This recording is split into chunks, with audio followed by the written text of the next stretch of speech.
All right. Well, thank you to Dan and all the SIGA folks. It's like Simone, I'm thrilled to be back here at Berkeley and reconnecting with all of you. It's always such a great community to be part of. So as Dan mentioned, I'm Rachel Heath, and this is based on a white paper that I'm on the board along with my co-authors in this paper, Seth Garz and Munshi Suleiman. I believe Seth will be here tomorrow. We're all on the board of the Women's Economic Empowerment and Digital Financial Inclusion Initiative. It's managed at the BRAC Institute of Governance and Development in Bangladesh, funded by the Bill and Melinda Gates Foundation. So that's the source of this material. And I'll start with just two disclaimers. The first being that, as Dan gave in his introduction, so I've spent a lot of time thinking about women's economic empowerment and comparatively less on the digital financial services side. It's been really fun for me to get to learn this, working through the We Define initiative and some new research I'm starting, but I'm very much a newcomer. And I know many of you in this room know much more, have thought about these issues on the digital financial services side more than I have. So learning opportunity for me as well. The other disclaimer is that even though the title in the program is that I'm going to provide evidence on the relationship between digital financial services and women's economic empowerment, as you'll see, a lot of it is really highlighting things that we don't know. And so I think, the Digital Credit Observatory is funding a lot of projects that are informative. At the We Define initiative, we're kind of looking for projects to fund as well. And so, I think there are these holes, but we're in the process of getting a lot of exciting new evidence. Okay, so just to fix ideas, what is women's economic empowerment? We went back to the UN Women group that pointed out women's economic empowerment. By way of putting these bullet points, I want to kind of make the point it's quite broad. So they highlight a couple, specific things, whether it's participation in existing markets, access and control of productive resources, work opportunities, and then kind of getting more broadly, just kind of women's ability to control their time, their lives, and their bodies. This kind of goes back to some of the privacy considerations that Nitin talked about. And then kind of at an even more broad level, increased voice, agency, and meaningful participation in decision making. And that's, whether that's at the household level or on up to the international level. So when we were thinking about this and writing the white paper, we kind of broadly want to summarize all these components as thinking about women's ability to enact outcomes that reflect women's preferences.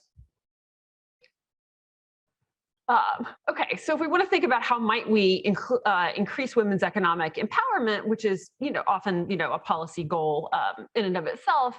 So one way to do that, if we go back to very classic models of household bargaining, then these models theorize that household decisions are going to be a function of each household member's bargaining power. So what determines that bargaining power? Many things, but a really key determinant of bargaining power is each household member's outside option, the utility they would get if they terminated the relationship. And so if we're thinking about might digital financial services increase women's economic empowerment through this channel, we'd be thinking about, are they going to increase women's outside option? So we theorized kind of some potential channels. So what might these be? Well, maybe digital financial services just increase a woman's ability to access financial services at all, but from their home. And that might be really important if women's physical mobility is constrained by things like social norms. Simone gave us a context where that was definitely the case, or safety considerations of movement by yourself. It might also just be the case that even if women could go, then they just have less time to access those financial services. And again, I'm grateful for going after Simone because she really kind of set the context well as a high travel time situation. It might also be the case that women are discriminated against in traditional financial institutions, and so maybe digitizing things could increase their access. This is not automatic, again, harkening back to an earlier presentation, thinking about different credit scoring models, but in as much as these might potentially be more objective and less likely to be subject to discrimination and through a human element, women's access could be increased. Might also let women just kind of have a safer place to access, save, and transact money. And finally, there's also reason to believe that we're thinking about women's outside option as kind of leaving a really kind of stable, safe marriage. Perhaps mobile money and digital financial services will allow women better access to a risk-sharing network if they kind of leave their more stable household. So all that is an important potential set of things to be thinking about as far as kind of women's outside option and bargaining power being improved by digital financial services. But we also wanted to acknowledge that the way the pathway to women's economic empowerment may not only come through that simple bargaining model. It's also the case that what matters for household level decision makings, well, things like each household member's choice set, their ability to bargain, and the transaction cost of enacting different outcomes within the household. So all those things matter too. So, just to take kind of one specific kind of theoretical model we could be thinking of household decision making, they're models with partial pooling, and Naila Kabeer has kind of set out many of these models. So how do you control money? It's related to your ability to keep that money private. Which might be an important consequence of digital financial services. Important to point out that the welfare consequences of allowing privacy are ambiguous. People might know the Ashraf Field and Lee paper. It's not about financial services, it's about concealable birth control, but the welfare consequences there were ambiguous, that women who desired fewer children than their husbands when they could conceal birth control, they had fewer children, but they reported lower subjective well-being. So we might be cognizant of that in in a financial setting as well. To kind of emphasize that this kind of channel is potentially quite important, I'll cite a paper, just one example. There are others you could cite by my colleague, new colleague at University of Washington, Emma Riley, as kind of an example where the effects of digital financial services don't obviously map to an outside option channel. So in this paper, she found that disbursement of microfinance through mobile money compared to a traditional cash channel really benefited women. Their business profits went up by 15%. So it seems like the most obvious thing going on here is not that, just that kind of the way that a transfer was enacted was really important for improving her outside option. It looks like the way it was dispersed was important for how she could control that money and her ability to dictate how it was spent. So we kind of made just kind of for ourselves a brief schema as we were thinking about these issues. So if ultimately we're thinking about these two channels by which digital financial services could lead to women's economic empowerment, bargaining power, and her ability to enact preferences, then what might be the kind of the changes that are feeding into that system? So we thought, digital financial services were kind of interested in a world where they might have differential impacts by gender. And what might those digital differential impacts by gender be? It might just be about access to financial services at all. So this, or overall. So this is really about, kind of getting women access to things like bank accounts or loans they wouldn't have had otherwise. Also, it's possible that on the other end, that maybe kind of coming with access to digital financial services is kind of getting access to other digital services, but not financial. So maybe you, for instance, get a cell phone to access mobile money, but then you do other things through your cell phone. And then kind of very broadly, we thought of kind of what we called technology-induced changes, that moving finance to a digital format leads to kind of, leads to differences in the way that people interact with it. So, and just digging into that a little bit, in the white paper, we go through all of these. I won't try to kind of to run through all of them today, but there are a bunch of different kind of technology-induced changes you could think of, whether it's about, kind of privacy and mobility, maybe it reduces transaction costs. There are behavioral factors that Sylvia's presentation pointed to. We touched on discrimination earlier. So kind of all these things could be relevant and gender differentiated when we're thinking about the effects of digital financial services. So onto the evidence side. So, the first question is, do we see evidence that digital financial services do increase women's bargaining power? And I'm going to kind of broadly characterize this as sometimes. And not surprising that this might be context specific, but a paper by Jenny Aker and co-authors in Niger looked at women receiving social safety net transfers through mobile money. And that had beneficial effects on children as far as more diverse diet and increased food. So she and her co-authors argue in favor that, what's coming, that this is a bargaining power channel, that there's kind of so much reason to believe that women care in particular about increased children's feeding, that just, seeing that outcome enacted is consistent with increased bargaining power. But interestingly, it's a little hard to kind of to think about exactly what's going on, because there was also the means of disbursement. It didn't have any effect on women's self-reported control of how to use the transfer.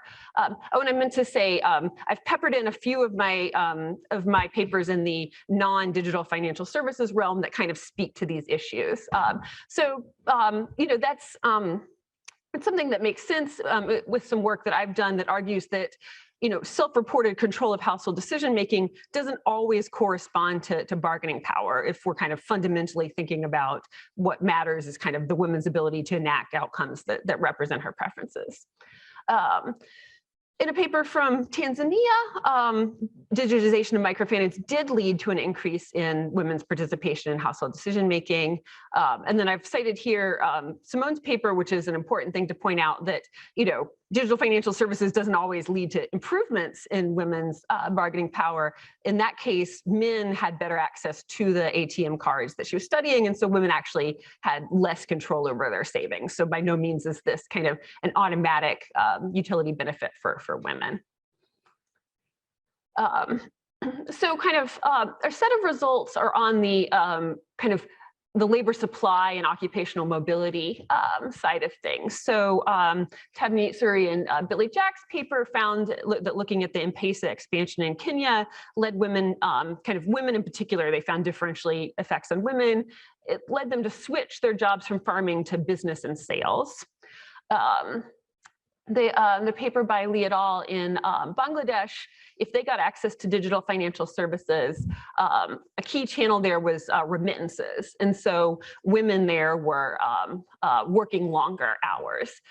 So, in some ways that's economic empowerment. They're working more, but a lot of these women were working in garment factories, which is a context where a lot of my research has been in. And then I'll just mention that some ongoing work I have looks at kind of ways to try to improve workers' access to factories with better working conditions by providing information, so that increased labor supply isn't always going to lead to these health consequences.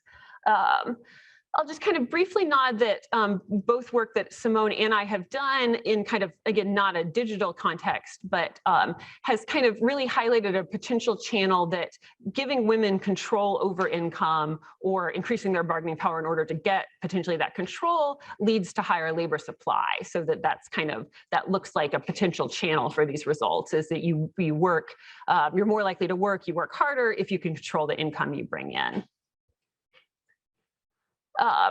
So on the things like the opportunity cost of time and access to support networks, I'll just broadly say there's a good amount of evidence that's gender neutral on digital financial services, lowering the opportunity cost of time so you can access services more quickly, and the ability to send transfers, including work that Josh has done, allowed kind of more comprehensive risk sharing, and that's true in a variety of settings as well.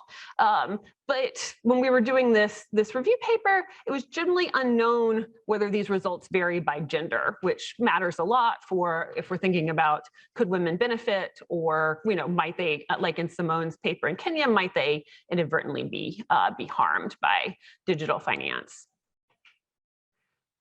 On the privacy channel, in other settings, there's lots of evidence that privacy is important for household bargaining. I mentioned my colleague Emma's paper where the mobile disbursement of microfinance was beneficial for women's businesses. That result was driven by women who reported high pressure to share income at baseline. So kind of consistent with this privacy, this privacy motive. In the Aker et al. Study, it didn't look like privacy was important because the transfers were spent all at once, so that there wasn't kind of money remaining to to conceal from your spouse, or to kind of particularly important to retain control of. And so when we were thinking about this, we said, this looks like it's important, and so it's a particularly high impact area for future evidence on the gender differentiated effects of digital finance. So just to conclude, I just want to bring up briefly a kind of an important complementary question, which is, I argued earlier that women's economic empowerment is an important policy outcome in and of itself, but it's obviously, also a channel to other things. So there's evidence that economically empowered women spend more on children, or kind of giving money to women increases spending on children. It's not entirely universal. I think that's important to point out, that this is not always and everywhere the case, that money to women will be spent on children, but there's evidence that on average it might be more likely to go to children. So that's a policy relevant outcome as well. But I think it's important to point out there are potential downsides to women. I mentioned the Ashraf Field and Lee study that kind of giving women options to enact the preferences that they have might be stressful. And there's some evidence that economic empowerment can lead to intimate partner violence. But again, I also want to point out that's not universal. And there's reason to believe ultimately that if women get enough economic empowerment, eventually an outside option channel will kick in, that if you have the ability to leave, you can dictate better preference within a marriage, and that that will result in less violence ultimately. So we may ultimately be optimistic, but there's kind of a lot of concern in the meantime that that there could be backlash against economically empowered women. And then just kind of broadly on the, what do we know so far? I'll summarize to say there's still a lot to learn, both kind of having gender disaggregated treatment effects of digital financial services, and kind of focusing on these mechanisms that are, we argue, particularly relevant to women. So look forward to seeing all that evidence and learning more at the remainder of this conference.